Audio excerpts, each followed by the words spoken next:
Վաղարշաբաթի կամ ինչպես մեզ է հայտնի, Էջմիածնի ընտրությունները իսկապես խաղաղության մասին են։ Մի կողմում խաղաղությունն է, մյուս կողմում գզվռտոցը,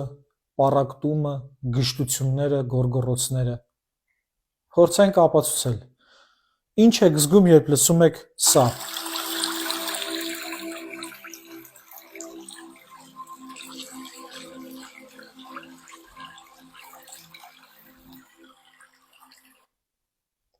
Խաղաղություն, հանգստություն, ներդաշնակություն, չէ՞։ Իսկ ինչ եք զգում, երբ լսում եք սա։ Կաթողիկոսի անձնական կյանքին խառնվում եք, ոնց կաթողիկոսը անձնական կյանք ունի,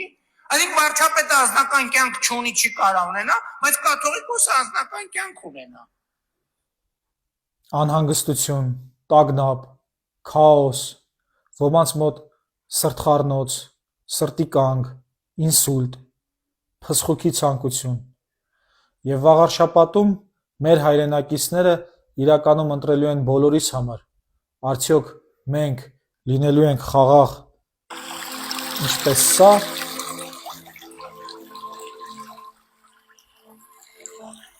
Թե շարունակելու ենք լինել ահաբեկչության, անհանգստության ու տագնապի մեջ։ Տեսակ սկսեն բանի եպիսկոպոսների սեռական կողմնորոշման իրավունքը պաշտպանել։